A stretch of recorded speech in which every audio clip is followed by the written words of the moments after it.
So welcome to data science and machine learning course. इस session के अंदर हम मॉडल सिलेक्शन या फिर क्रॉस वैलिडेशन, जिसको हम इसलिए भी इस्तेमाल करते हैं ताकि हम अपने मॉडल को सिलेक्ट करें, और साथ ही साथ हम इसलिए भी इस्तेमाल करते हैं कि अगर हमारे पास सिलेक्टेड मॉडल है तो हम उस मॉडल की परफॉर्मेंस को किस तरह से गेन कर सकते हैं, बढ़ा सकते हैं। तो आप अक्सर जगह पर ये तीनों वर्ड सुनेंगे, क्रॉस वैलिडेशन, मॉडल सिलेक्शन या इम्प्रूविंग द मॉडल। तो एक एग्जाम्पल देखते हैं और एग्जाम्पल से हमें ये तीनों कॉन्सेप्ट समझ में आना शुरू हो जाएंगे, विच मीन ये तीनों वर्ड्स की एक्चुअली क्रॉस वैलिडेशन क्या चीज़ है, मॉडल सिलेक्शन से क्या मुराद है, या इम्प्रूविंग से क्या मुराद है। हम एक मॉडल क्रिएट कर रहे हैं और उस मॉडल का काम ये है कि वो ईमेल हमें क्लासिफाई करके देगा कि एक्चुअली जो ईमेल हमें रिसीव हो रही है वो स्पैम ईमेल है या फिर स्पैम ईमेल नहीं है। लिहाजा सबसे पहले जो चीज़ according to the previous session जो हम पढ़ते आ रहे हैं, हमें ये देखना होगा कि जो प्रॉब्लम हमारे पास है वो लीनियरली सेपरेबल है या नहीं, ठीक है, यानी लीनियरली उसकी विजुअलाइजेशन हो सकती है नहीं हो सकती है। फिर उसके बाद देखेंगे कि प्रॉब्लम किस चीज़ की है। प्रॉब्लम अगर कंटिन्यूअस डेटा की है तो विच मीन हम यहाँ पर रिग्रेशन इस्तेमाल करेंगे। हमारे पास अगर डिपेंडेंट वेरिएबल मौजूद है विच मीन यहाँ पर क्लासिफिकेशन है, और अगर डिपेंडेंट वेरिएबल हमारे पास मौजूद नहीं है तो इसका मतलब है ये प्रॉब्लम हमारे पास क्लस्टरिंग की है। उसके बाद हम अपने उस प्रॉब्लम पर डिफरेंट जो हमारे पास लीनियर या नॉन लीनियर रिग्रेशन या फिर क्लासिफिकेशन के प्रॉब्लम है वो अप्लाई करना चाहेंगे। फॉर एग्जाम्पल इस प्रॉब्लम पर मैं लॉजिस्टिक रिग्रेशन भी अप्लाई करता हूं, साथ ही साथ हम सपोर्ट वेक्टर मशीन क्लासिफिकेशन भी इस्तेमाल करते हैं और रैंडम फॉरेस्ट भी इस्तेमाल करते हैं। तो अब मैं ये जानना चाहता हूं कि एक्चुअली कौन से मॉडल को हम सेलेक्ट करें according to the this situation या दिस मॉडल। इस चीज के लिए हम क्रॉस वैलिडेशन का इस्तेमाल करते हैं। ये बात हमें यहां पर समझ में आ गई। इसी तरह से जब हम आगे जाएंगे सेशन पर तो वहां पर देखेंगे कि हमारे पास अगर मॉडल सिलेक्शन के जरिए से ये बात पता चल गई कि फॉर एग्जांपल हम लॉजिस्टिक रिग्रेशन यहाँ पर इस्तेमाल कर सकते हैं बेहतर एक्यूरेसी के लिए एज कम्पेयर टू एसवीएम और रैंडम फॉरेस्ट, तो क्या इसके मजीद कोई ऐसी चीज़ें इसके अंदर मॉडल सिलेक्शन पे मौजूद हैं या कोई पैरामीटर ट्यूनिंग का सिनेरियो मौजूद है जिसके लिए यहाँ पर हम इसे इम्प्रूव कर सकते हैं। और यहाँ पर लिखा हुआ भी है कि इम्प्रूविंग मॉडल। तो यहाँ पर जो चीज़ आएगी उसको हम ग्रिड सर्चिंग कहते हैं, जो हम नेक्स्ट टू नेक्स्ट सेशन पे जाकर पढ़ेंगे। तो ये तमाम चीज़ें ओवरऑल इसी सिनेरियो को शो करती हैं कि एग्जिस्टिंग मेथड को हम पैरामीटर ट्यूनिंग के जरिए से किस तरह से मजीद इन्हेंस कर सकते हैं, या फिर from the very beginning starting हम कौन से मॉडल को सेलेक्ट करेंगे और उसकी क्या वजह होगी, जैसे अभी मैंने ईमेल की एग्जाम्पल पे आपको बताया।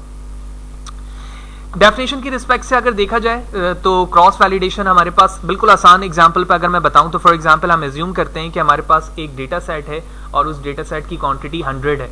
तो एज यूजुअल हम जानते हैं कि अगर मैं रैंडम फॉरेस्ट इस्तेमाल कर रहा हूँ या वट एवर कोई भी सिनेरियो हम यहाँ पर यूज़ कर रहे हो तो इसके लिए हमें कोई स्पेसिफिक ट्रेनिंग और टेस्टिंग डेटा साइज की ज़रूरत होगी।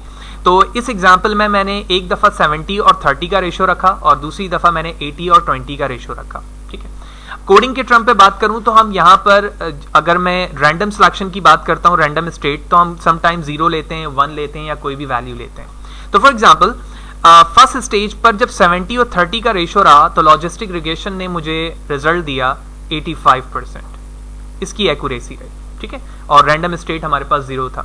जब मैंने यहाँ पर रैंडम स्टेट को 50 किया तो एक्यूरेसी थोड़ी सी चेंज होकर हमारे पास 87 आ गई, एंड सो ऑन। इस तरह से हम रैंडम स्टेट को चेंज करते जाते हैं तो ये वैल्यू चेंज होती रहती है। इससे क्या मुराद है और ये ऐसा हो क्यों रहा है? तो अगर तुम एक स्टेट लाइन पर अपने पूरे डेटा सेट को शो करो, फॉर एग्जाम्पल ये तुम्हारा कंप्लीट डेटा सेट है 100 का, और तुमने ये कहा कि इसका 70% जो पार्ट है वो ट्रेनिंग के लिए रिजर्व्ड हो चुका है, तो क्या ऐसा भी तो मुमकिन है कि जो क्लासिफिकेशन प्रॉब्लम है इस पूरे एरिया के अंदर फॉर एग्जांपल सिर्फ वो डेटा आया हो जो एक क्लास 0 से बिलोंग करता है, ठीक है, और इस पूरे क्लास के अंदर वो डेटा आ गया हो जो सिर्फ 1 से बिलोंग करता है। तो जब आप इसको टेस्टिंग स्टेज पर लाओगे तो जब इसकी टेस्टिंग 1 के लिए होगी तो ये 1 पे अच्छा आउटपुट हमें नहीं दे रहा होगा। क्यों? क्योंकि 1 का कोई भी डेटा आपकी ट्रेनिंग पे मौजूद नहीं। तो यही वजह है कि रैंडम स्टेट की वैल्यू हमें इस बात पर यकीनी तौर पे मैं नहीं कह सकता कि रैंडम स्टेट को जब मैं अप्लाई कर रहा हूं तो हर दफा 1 की वैल्यू भी यहां पर मूव होगी। समटाइम ऐसा भी हो सकता है कि 1 की कुछ वैल्यूज यहां पर आए लेकिन मैक्सिमम वैल्यू 0 ही रहे। तो लिहाजा इस सिनेरियो पर आप देखेंगे कि आपकी जो एक्यूरेसी की वैल्यू है वो फ्लक्चुएट करते हुए मिलती रहेगी। तो लिहाजा इसी कंडीशन के बेस पर हम क्रॉस वैलिडेशन के डिफरेंट टेक्निक्स को इस्तेमाल करते हैं जो प्रीवियस स्लाइड पर मैंने बताया है। जबकि अगर मैं ब्रीफली सिर्फ रैंडम स्टेट की बात करूं तो random state as a name suggest it is used for initializing the internal random number generator. ये जो इंटरनली नंबर चल रहे होते हैं कि कौन सी वैल्यू को किस वक्त सेलेक्ट करना है, ये वो जनरेटर का काम देता है। जैसे जब आप डिवाइड कर रहे हो 70 या 80 या 70-30 के रेशियो पे, तो ये उसको जनरेट कर रहा होता है, which will decide the splitting of data into train and testing indexes in your cases, जो कि इस बात को डिसाइड करेगा कि कौन सा डेटा किस रिस्पेक्ट से ट्रेनिंग की तरफ जाएगा और किस तरह टेस्टिंग की तरफ जाएगा। तो हमने दोनों चीजें देख ली कि क्रॉस वैलिडेशन क्या है, मॉडल सिलेक्शन से क्या मुराद है, और फिर हमने ये देख लिया कि एक्चुअली क्रॉस वैलिडेशन की जरूरत पड़ क्यों रही है, जो कि हमने इस सिनेरियो पे देख लिया। अब हम चलते हैं कि कितने तरीके हैं मॉडल सिलेक्शन के, ठीक है, जिसको हम टाइप ऑफ क्रॉस वैलिडेशन कहते हैं। तो ये कुछ वो क्रॉस वैलिडेशन के टाइप्स यहाँ पे लिखे हुए जो सबसे ज्यादा फ्रिक्वेंटली इस्तेमाल होते हैं। इस सेशन के अंदर कोशिश होगी कि इन तीनों को हम देखें, नेक्स्ट सेशन पर हम इन तीनों को देखेंगे। तो सबसे पहले हमारे पास बूटस्ट्रैप मेथड, ठीक है। तो सबसे पहले हम समझते हैं कि बूटस्ट्रैप मेथड क्या है। स्नैप पर देखते ही हमें बहुत आसानी के साथ ये बात समझ में आ जाएगी कि आप अज्यूम करो आपके पास ओरिजिनल 10 डेटा सेट है, ठीक है, फॉर एग्जाम्पल, और आप इसको किस तरह से टेस्टिंग एंड ट्रेनिंग में डिवाइड कर सकते हैं, ठीक है। टेस्टिंग और ट्रेनिंग में मल्टीपल टाइम डिवाइड करने की वजह यही है कि कौन सा ऐसा ट्रेनिंग और टेस्टिंग चंक है हमारे पास जिससे हमारी फ्यूचर में एक्यूरेसी बेहतर आने वाली है, ठीक है। जैसे कि अभी हमने रैंडमाइजेशन देखा प्रीवियस स्लाइड पे कि जब मैं रैंडम की स्टेट की वैल्यू चेंज कर रहा था तो इस बात का खदशा है कि कुछ वैल्यूज यहाँ पर ना जाएं या कुछ वैल्यू वहां जाएं। तो इसी बात को यहाँ पर बताया जा रहा है कि बूटस्ट्रैप टेक्निक हमें बताती यही है कि ये स्टैटिस्टिकल टेक्निक है और ये एस्टिमेट करती है क्वांटिटीज को about a population bye averaging estimates from multiple small data samples. तो जो आपके पास स्मॉल डेटा सैंपल्स होंगे, ठीक है, उन्हीं से ये डिफरेंट चंक्स को सेपरेट करती जाएगी और सेपरेट करने की वजह से आपको एक सेपरेट वैल्यू अलग अलग मिलती जाएगी, जिस पर आप ये देखेंगे कि एक्चुअली किस पर बेहतर एक्यूरेसी आ रही है। ऑल्दो ये बहुत पुरानी टेक्निक है, ठीक है, और जब से हम स्टार्टिंग पे काम कर रहे हैं तो हमने यही देखा है कि हम किस तरह से ट्रेनिंग और टेस्टिंग को डिवाइड कर रहे होते हैं। एग्जाम्पल पे समझते हैं और भी बेहतर तरीके से बात समझ में आएगी। 1 से लेकर 10 डेटा सेट मौजूद है। तो हमने जब फर्स्ट ट्रेनिंग डेटा सेट को यहाँ पे रैंडमाइजेशन के जरिए से सेपरेट किया तो आप देख रहे हैं कि फर्स्ट पे हमारे पास 3 वैल्यू ट्रेनिंग पर आई है, सेकंड पे 2 आई है और यहाँ पर 4 आई है, ठीक है। ये अप्रोच जब आप प्रैक्टिकली देखोगे तो इसको हम सैम्पलिंग भी कहते हैं, ठीक है, क्योंकि यहाँ पर आप क्या कर रहे हो, सैम्पलिंग कर रहे हो, एक डेटा से एक स्पेसिफिक सैंपल निकाल रहे हो। फॉर एग्जाम्पल डमी तौर पर मैंने इसको ले लिया, इसको ले लिया और इसको ले लिया। फिर नेक्स्ट स्टेज पर जाने के बाद आपने इसे ले लिया, इसे ले लिया और इसे ले लिया, और सेकंड स्टेज पर फॉर एग्जांपल आप इसे ले लेते हो, इसे ले लेते हो और इसे ले लेते हो। तो रैंडमाइजेशन के डिफरेंट टेक्निक्स आप यहाँ पर इस्तेमाल करते हैं और उसके बाद देखते हैं कि कहाँ पर आपकी बेहतर एक्यूरेसी आ रही है in term of the testing, जिस मॉडल पर भी या जिस डेटा सेट पर भी तुम इसे इस्तेमाल कर रहे होते हो। तो थ्योरेटिकली हमने बूटस्ट्रैप मेथड को यहाँ पर समझ लिया, प्रैक्टिकली देखेंगे और भी बेहतर तरीके से बात समझ में आएगी। छोटा सा चंक ऑफ कोड होगा हमारे पास जो कि हमें आसानी से ये बात समझाने पर मजबूर करेगा कि एक्चुअली ये काम इन टर्म ऑफ वर्किंग कैसे हो रही है। Let's see. तो स्पाइडर आईडी पे मौजूद हूँ, कोड को थोड़ा जूम करता हूँ ताकि समझना आसान हो हमारे लिए। और आप देख रहे हैं कि इस वक्त मैं साइकिट लर्न को यूज कर रहा हूँ, UTIL से रीसैम्पल, जिस तरह से सैम्पलिंग की जा रही होती है उसको मैंने यहाँ पर इंपोर्ट किया। ये हमारे पास वो ओरिजिनल डेटा सेट है जिस तरह से वहां पर हमारे पास ओरिजिनल डेटा सेट था। उसके बाद हमने एक वेरिएबल लिया और उस वेरिएबल के ऑब्जेक्ट में रीसैम्पल को मैंने कॉल किया। इसके कुछ पैरामीटर्स हैं वो मैं शो करता हूँ। आप यहाँ पर आके Ctrl+I प्रेस करेंगे और हेल्प पे जाएंगे तो जहां पर आपको फर्दर ऑप्शंस दिखने को मिलेंगे। तो ये इसके कुछ पैरामीटर्स हैं जो यहाँ पर आ चुके हैं। सबसे पहला पैरामीटर आप देख रहे हैं यहाँ पर कि एरे से मुराद ये है कि वो वैल्यूज जिस पर तुम सैम्पलिंग टेक्निक को, बूटस्ट्रैप टेक्निक को इस्तेमाल करना चाहते हो। इसके बाद दूसरी टेक्निक रिप्लेस की है। रिप्लेस पर अगर आप बगौर पढ़ें तो यहाँ लिखा हुआ है अगर आप किसी वैल्यू को रिप्लेस करवाना चाह रहे हैं, इम्प्लीमेंट्स रीसैम्पलिंग विद रिप्लेसमेंट, यानी कि आप सैम्पलिंग बनाना चाह रहे हो, नंबर ऑफ जो नंबर्स डेटा सेट में मौजूद हैं उसे रिप्लेस में भी इस्तेमाल करना चाह रहे हो। If false, this will implement random permutations। अगर वो false है तो वो खुद ब खुद randomly permutations चलेगी जिसके जरिए से वो उन वैल्यू को रिपीट कर रहा होगा। उसके बाद n सैंपल्स हैं। n सैंपल्स से मुराद यहाँ पर ये है कि आप जो सैंपल्स बनाना चाहते हो, जिस तरह से अभी हमने स्लाइड पे देखा था कि सैंपल की जो क्वांटिटी थी ट्रेनिंग में वो 2 थी, फिर 3 हुई और फिर 4 हुई। तो यहाँ पर आप n की वैल्यू बताओगे n सैंपल्स की कि आपको सैंपल्स 6 डेटा वैल्यू में से कितनी चाहिए जो हमारे वेरिएबल डेटा पे यहाँ पर मौजूद है। और उसके बाद एट लास्ट हमारे पास रैंडम स्टेट है जो अभी हम रैंडमाइजेशन पर समझ चुके हैं। तो इसका मतलब ये हुआ कि जो सैंपल्स बनने वाले हैं मेरे डेटा सेट में से वो 3 के बनने वाले हैं, ठीक है। रिप्लेसमेंट को मैंने फॉल्स किया हुआ है। उसके बाद मैंने इनकी वैल्यू यहाँ पर प्रिंट करवाई। प्रिंट करवाने के बाद मैंने यहाँ पे एक लूपिंग की फॉर की और लूपिंग के जरिए से मैं उन तमाम वैल्यूज को प्रिंट करवा रहा हूँ जो सैंपल के फॉर्म पर रिटर्न होंगी इन 6 वैल्यूज से। Let's see. तमाम कोड को सेलेक्ट किया, शिफ्ट एंटर टू एग्जीक्यूट, और आप देख रहे हैं कि हमारी ये ओरिजिनल वैल्यूज जो 1 2 3 4 6 थी उसमें से ये 3 वैल्यूज यहाँ पर हमारे ट्रेनिंग के लिए मौजूद है, जो मैं मशीन को ट्रेनिंग के लिए इस्तेमाल करूंगा, और ये वैल्यू को मैं उससे क्या करूंगा, टेस्ट करूंगा। ठीक है, जो स्नैप पे भी हमने देखा था। ठीक है, कुछ वैल्यूज कम करते हैं। सैंपल की साइज उसके बाद 3 के बाद 2 थी, तो मैं इसे 2 करता हूं अब।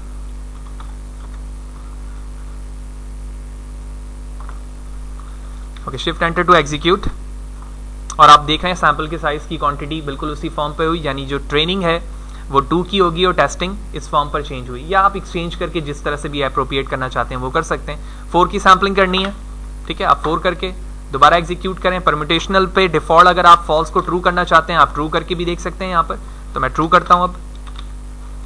ठीक है, अभी ये विदाउट ट्रू है इसकी वैल्यू, जो क्वांटिटी मैंने 4 की कर दी थी इसे एन सैंपल को, और उसके बाद मैंने फॉल्स पे भी हम ऐसे कर सकते हैं, और आप देख रहे हैं कि फॉल्स पे भी हमारी कंडीशन वैसे ही काम कर रही है। तो बूटस्ट्रैप टेक्निक बहुत बेसिक है और बहुत ही ओल्ड है स्टार्ट्स के अंदर, जो मशीन लर्निंग में भी इन्वॉल्व है, और हमने थ्योरेटिकली भी उसे समझ लिया और उसके बाद हम प्रैक्टिकली भी उसे देख चुके हैं। Back to slide. तो बूटस्ट्रैप के बाद हमारे पास दूसरी जो टेक्निक है वो होल्ड आउट क्रॉस वैलिडेशन है। होल्ड आउट क्रॉस वैलिडेशन की बहुत ही आसान सी एग्जांपल समझेंगे। सबसे पहले तो हम देखते हैं स्लाइड पे क्या लिखा हुआ है। The hold out cross validation method involves removing a certain portion of your training data। यानी इसका मतलब ये है कि आप ट्रेनिंग डेटा से कोई सर्टेन पोर्शन को डिलीट कर रहे हैं and using it as test data. ठीक है, आप उसे किस में इस्तेमाल करेंगे, अपने टेस्ट डेटा में इस्तेमाल करेंगे। The model is first train against the training set, यानी आप अपने मॉडल को सबसे पहले ट्रेन करेंगे अपने ट्रेनिंग डेटा सेट पर। ट्रेन करने के बाद then asked to predict the output from the testing set, और उसके बाद आप क्या करेंगे, उसको अपने होल्ड आउट मेथड यानी जो टेस्टिंग पार्ट है उससे आप उसे टेस्ट करेंगे। ठीक है, कैसे, देखो फॉर एग्जांपल तुमने एक मॉडल ट्रेन किया, मॉडल ट्रेन करने के बाद तुम्हारे पास कोई क्लासिफिकेशन के प्रॉब्लम थे। ठीक है, क्लासिफिकेशन पर आपके पास कुछ इस तरह से एक चार्ट बनी और C1, C2, C1 and C2 दो वैल्यूज आई। एज्यूम करो कि ये जो C1, C2 के दो डिफरेंट क्लासिफिकेशन के जो भी आउटपुट हैं ये आपके तमाम इस वक्त कहां पर मौजूद हैं, इस ट्रेनिंग पे मौजूद है। तो होल्ड आउट मेथड ये कहता है आपको कि आप इस ट्रेनिंग सेंटर से कुछ सर्टेन पोर्शन को क्या करोगे, डिलीट करोगे ना। तो इस डिलीटेड डेटा को, यानी फॉर एग्जांपल इस C1 को यहां से और इसी तरह इस C2 को, क्योंकि C1, C2 तो ऑलरेडी यहां पर मौजूद है, इसको मैं कहां मूव कर दूंगा, होल्ड आउट मेथड पर। और उसके बाद जो मैंने स्टार्टिंग पे यहां पर आर्क बनाया था, जो कि बताया था कि हम ट्रेनिंग डेटा सेट से उसको सेपरेट करेंगे और उसके बाद उसमें टेस्टिंग अप्लाई करके देखेंगे कि एक्चुअली उसकी क्या एक्यूरेसी है। ठीक है, ये भी स्टैटिस्टिकल में ओल्ड मेथड है। ठीक है, और मशीन लर्निंग का पार्ट है जो कि बहुत ही आसान है। इसमें हम अपने ट्रेनिंग को दो हिस्सों में डिवाइड करते हैं, उसके बाद अपने ट्रेनिंग एग्जिस्टिंग डेटा को ब्रेक करते हैं होल्ड आउट सैम्पलिंग में, और उसके जरिए से हम उसमें क्या कर रहे होते हैं, वैलिडेशन अप्लाई कर रहे होते हैं या टेस्ट करके उसे देख रहे होते हैं। प्रैक्टिकली देखेंगे और भी बेहतर तरीके से बात समझ में आएगी। इरिस के डेटा सेट पर हम इसे अप्लाई करेंगे और फिर देखेंगे कि एक्चुअली इसका आउटपुट क्या है। तो ये कुछ चंक ऑफ कोड है।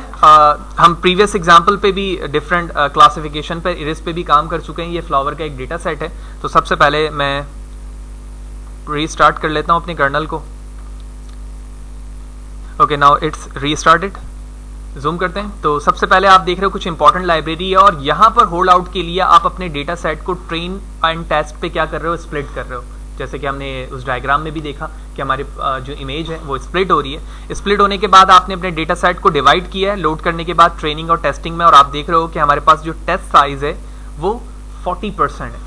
0.4 का मतलब ये है कि आप 40% डेटा को ट्रेनिंग पर इस्तेमाल करोगे और 60% डेटा को जो कि आपके पास मौजूद है उसको उसके जरिए से आप अपनी मशीन को ट्रेन करेंगे। ट्रेन करने के बाद आप देख रहे हैं कि यहाँ पर मैंने क्लासिफिकेशन कर्नल को इस्तेमाल किया हुआ है। इस पे C की वैल्यू और इसी तरह कर्नल, ये तमाम चीज़ें हम देख चुके हैं, लेकिन फिर भी मैं इसके हेल्प के ऑप्शन को ओपन करके आपको दिखाता हूँ, क्योंकि सपोर्ट वैक्टर के अंदर हमारे पास RBF और इसी तरह गॉसियन कर्नल भी मौजूद है जो कि नॉन लीनियर डेटा के लिए होता है। तो Ctrl+I प्रेस करते हैं और इसके हेल्प पे चलते हैं। तो SVC को मैंने यहाँ पर ओपन किया हुआ और आप देख रहे हैं यहाँ पर फ्लोट की कुछ पेनल्टी वैल्यूज हैं जो डिफॉल्ट तौर पर 1 होती है। और जैसे मैंने स्टार्टिंग में जिक्र किया कि जब हम ग्रिड सर्चिंग पे जाएंगे तो वहाँ पर देखेंगे कि हम किस तरह से अपने पैरामीटर को ट्यून कर सकते हैं, लेकिन इस वक्त हम क्रॉस वैलिडेशन की कुछ दूसरे एग्जाम्पल पे मौजूद हैं, लिहाजा हम इस पर तफसीलन बात आगे जाकर करेंगे। लेकिन ये इसकी पेनल्टी पैरामीटर है जो डिफॉल्ट तौर पर 1 होती है, जो एरर को मिनिमाइज करती है। इसी तरह कर्नल, ठीक है, तो हमारे पास लीनियर डेटा सेट है तो कर्नल यहाँ पर मौजूद है, और इसके अलावा जो डिफरेंट पैरामीटर हैं उसकी हमें अपने डेटा सेट पे ज़रूरत नहीं है, लिहाजा हमने यहाँ पर उसे इस्तेमाल नहीं किया। तो सबसे पहले मैं शिफ्ट एंटर टू एग्जीक्यूट करता हूँ अपने ओरिजिनल डेटा को, उसके बाद मैं इसे डिवाइड करता हूँ। डिवाइड करने के बाद हम ट्रेनिंग और टेस्टिंग में से कन्वर्ट करते हैं। आप देख रहे हैं 64 एंड 61 का रेशो बना है जो क्लासिफिकेशन के रिस्पेक्ट से, और उसके बाद आप इस पे सपोर्ट वेक्टर क्लासिफिकेशन को इस्तेमाल कर रहे हो लीनियरली विथ सी वैल्यू 1। तो जो यहाँ पर टेक्निक क्लासिफिकेशन की इस्तेमाल हुई और जो उसकी स्कोर आई है विच मीन एक्यूरेसी आई है 96 की, ये इसी बात को शो कर रहा है कि जो डेटा आपके एग्जिस्टिंग पर मौजूद था ट्रेनिंग सेट पर, उसी को आपने टेस्टिंग पर भी इस्तेमाल किया, उसके 40% को, और 60% ट्रेनिंग में इस्तेमाल हुआ, और उसके बाद आपने क्लासिफिकेशन के जरिए से उसकी एक्यूरेसी चेक की कि क्या है, ठीक है। ऑल्दो जब हम क्लासिफिकेशन पर काम कर रहे थे तो वहाँ पर हमने सारी चीज़ें देखी हैं कि एक्चुअली क्लासिफिकेशन क्या है, किस तरह से उसमें वैल्यू को क्लासीफाई किया जाता है, वो तमाम चीज़ें हम वहाँ पर देख चुके हैं। तो ये दो टेक्निक हमने थियोरेटिकली भी देख लिया और प्रैक्टिकली भी देख लिया। आगे चलते हैं तीसरी टाइप पे, और तीसरी टाइप है leave one out cross validation. Leave one out cross validation पर हमें कुछ ज़्यादा थियोरेटिकली बात करने की ज़रूरत नहीं है, क्योंकि ये स्नैप ही हमें बता रहा है कि एक्चुअली इसमें क्रॉस वैलिडेशन या उसमें वर्किंग ट्रेनिंग स्टेज पर होगी क्या। फॉर एग्जांपल तुम्हारे पास 100 डेटा सैंपल मौजूद है, ठीक है। अभी जो तुमने प्रीवियस स्टेज पर देखा या दूसरी टाइप पे देखा तो वहां पर 60 और 40 का रेशो था, यानी 60% डेटा को तुम क्या कर रहे थे, अपने ट्रेनिंग स्टेज पर इस्तेमाल कर रहे थे, जबकि 40 जो पार्ट था वो हमारा टेस्टिंग पे था। लेकिन इस वक्त बात ये हो रही है कि आप अपने रेस्ट ऑफ पूरे डेटा को ट्रेनिंग पर इस्तेमाल करोगे, सिर्फ एक वैल्यू को टेस्ट करवाओगे। तो आप इसे सोच सकते हैं कि ये कितना कॉम्पिटिशनल जो पावर है वो कंज्यूम करेगा। अभी तो मैंने 100 की या 10 की बात की है, आप सोचें कि अगर आप हमारे पास थाउजेंड्स ऑफ डेटा है तो हर 1000 ऑफ डेटा में से एक डेटा एक दफा बाहर निकल रहा है और रेस्ट ऑफ ट्रेनिंग पर जा रहा है, फिर दूसरा बाहर निकल रहा है, रेस्ट ऑफ का मतलब है ये, और उसके बाद यहां से यहां तक की पूरी वैल्यू ये पूरी जा रही है, फिर 3, 4, 5 एंड सो ऑन, ये प्रोसेस चलता रहेगा। तो ये भी काफी ओल्ड प्रोसेस है और ये मशीन लर्निंग का पार्ट है, लिहाजा इसमें लीव वन आउट का मतलब है कि एक वैल्यू जाए, ठीक है, और बाकी तमाम ट्रेनिंग स्टेज पर है। इसी तरह जो हमारी गिवन स्लाइड्स थी उसमें मैंने साथ ही साथ लिखा था पी आउट। पी आउट का मतलब ये है कि आप 1 को आउट ना करें बल्कि पी की वैल्यू बताएं कि आप कितनी आउट करवाना चाहते हैं एक वक्त। ये तो डिफॉल्ट तौर पे इसमें सेटिंग ये थी कि एक ही आउट होगा, लेकिन क्या मैं 2 करवा सकता हूं? बिल्कुल करवा सकता हूं। 3 करवा सकता हूं, वो वैल्यू आप प्रोवाइड करेंगे। बाकी जो टेक्निक होगी वो बिल्कुल वैसे ही होगी जैसे इस स्नैप पे मौजूद है। प्रैक्टिकली देखते हैं। तो इस छोटे से चंक में आप देखो, सबसे पहले मैंने सेकंड लर्न्स के क्रॉस वैलिडेशन से लीव वन आउट को इंपोर्ट किया। ये हमारे पास इंडिपेंडेंट वेरिएबल है और ये डिपेंडेंट वेरिएबल है, ठीक है, 0 और 1 के फॉर्म पे। यानी इसके बेस पर आप क्लासिफाई करके बताओगे कि इसका ताल्लुक 0 से या 1 से या 0 से 1 से। बहुत स्मॉल डेटा सेट है समझने के लिए। सबसे पहले आपने एक वेरिएबल पर इसकी लेंथ ली। लेंथ लेने के बाद आपने इसको ट्रेनिंग और टेस्टिंग के लूप पे लेकर आया और उसकी वैल्यू क्या करा दी, डिस्प्ले करा दी। तो आप देखोगे जब इसकी ट्रेनिंग और टेस्टिंग वैल्यू बनेगी तो हर दफा ट्रेनिंग टेस्टिंग से एक एक वैल्यू आउट होती जाएगी और वो आउट वैल्यू भी मुझे दिखेगी। जिस तरह से स्नैप पर दिख रहा था कि येलो कलर में दिखा रहे हैं कि वो 1 आउट हो रहा है, दूसरी दफा 2 आउट हो रहा है, 3 आउट हो रहा है। देखते हैं। तो मैंने इस कोड को सिलेक्ट किया, शिफ्ट एंटर टू एग्जीक्यूट किया एंड हियर इट इज। आप देख रहे हैं कि हमारे पास ओरिजिनल डेटा सेट जो है वो 0, 0, 1, 1, 2, 2 एंड 3, 3 है और उसकी जो डिपेंडेंट वेरिएबल है वो 0, 1, 0, 1 है।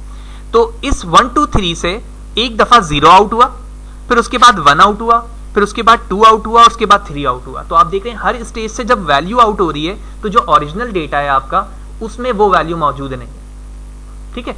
ऑल्दो ये तो बहुत एक स्मॉल डेटा सेट था, जैसे मैं स्टार्टिंग पे भी जिक्र कर चुका हूं कि जो कंप्यूटेशनल पावर है वो बहुत ज्यादा रिक्वायर्ड है इस डेटा सेट के लिए।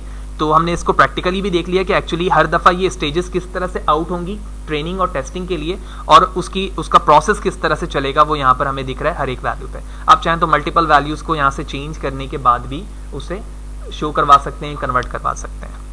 Back to slide. तो जैसे कि मैंने जिक्र किया था कि हम इस सेशन के अंदर सिर्फ ये तीनों टाइप्स ही देखेंगे, तो हमने सक्सेसफुली इन तीनों टाइप्स को यहाँ पर डिस्कस किया, थ्योरेटिकली भी देखा, प्रैक्टिकली भी देखा कि एक्चुअली क्रॉस वैलिडेशन या मॉडल सिलेक्शन या इम्प्रूविंग द मॉडल क्या है, कितने तरह के क्रॉस वैलिडेशन है, उनमें से 3 टाइप्स देखे। नेक्स्ट सेशन पे मजीद तीनों को देखेंगे कि एक्चुअली कि फोल्ड क्रॉस वैलिडेशन और स्ट्रेटिफाइड क्रॉस वैलिडेशन और टाइम सीरीज़ क्या है और उसमें किस तरह से वर्किंग